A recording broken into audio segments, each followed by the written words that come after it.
All right, Hefty here, 492, doing a quick review and pointers for Project 3, your first written assignment that needs to be, again, uploaded to Canvas, due by 8 a.m.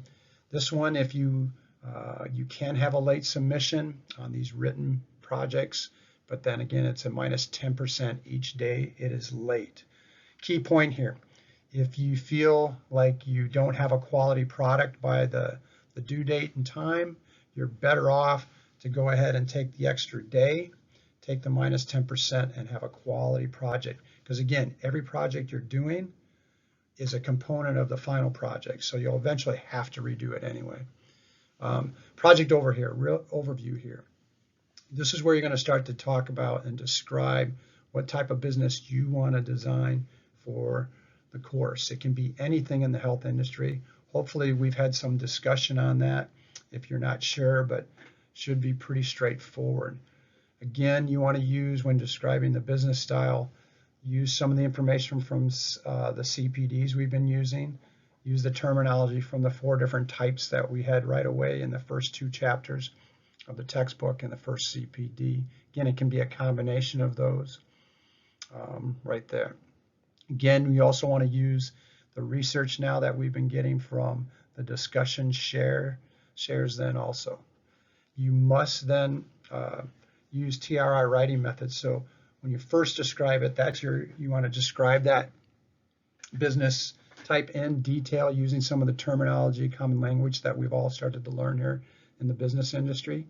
Then after that, you've got to do the R, which is you need to reinforce, and you have to cite a reference to support that to give it credibility. If you don't cite the reference, but you just talk about it, you won't get the points.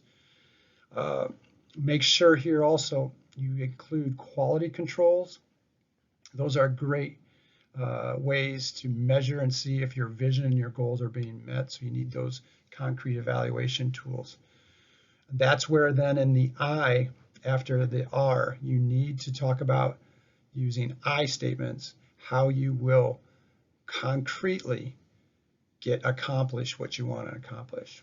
So again, T, give me your position in detail using some of the terminology. R, you've got to support that by citing a reference. Again, hopefully the research from the discussion boards was helpful along with the textbook, and then your own research. And then lastly, don't give me another example of how somebody's done that.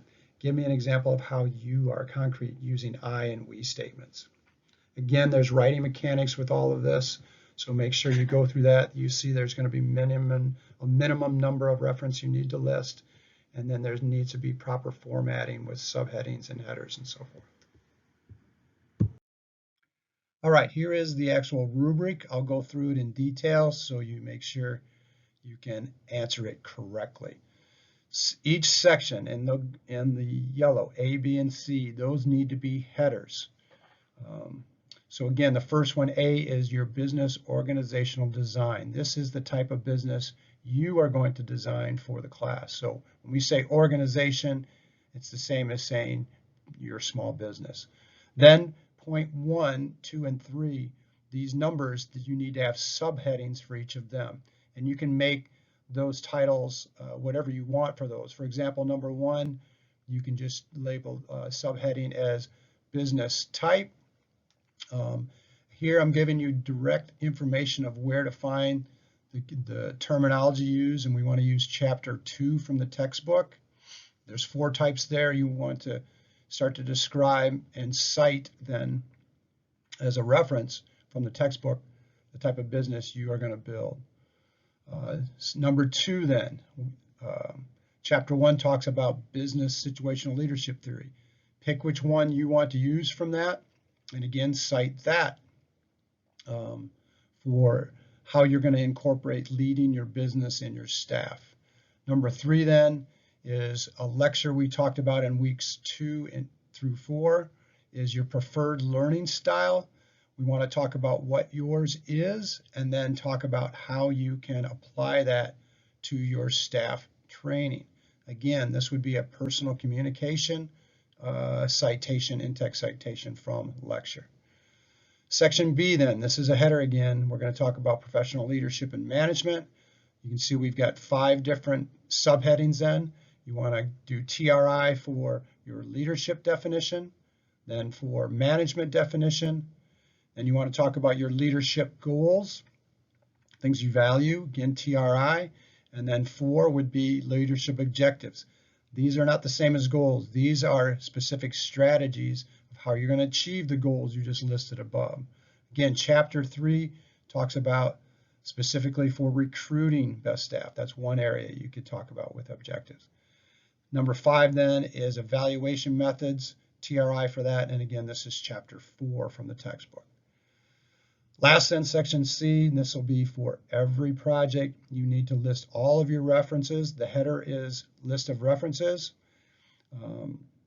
Again, make sure you do that correctly, APA style.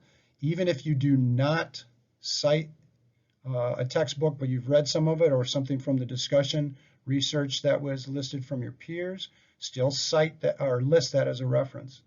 We also you have points for mechanics, that again is headers and subheadings done correctly.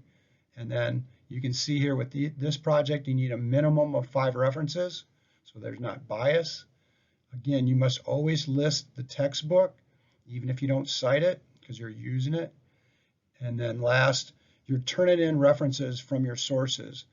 Turnitin actually shows me the percentage of information or on your document that is from other sources, directly from other sources. You need to have some original material on your own, so it can't be more than 25% or I start to take points off. All right, total points, 54. Hopefully this gives you a great start, because again, everything you do for each of the projects ends up being components you will use for the final project. So the more work you put in for 3, 4, and 5, the less you have to do with project 6, that final project. Thanks.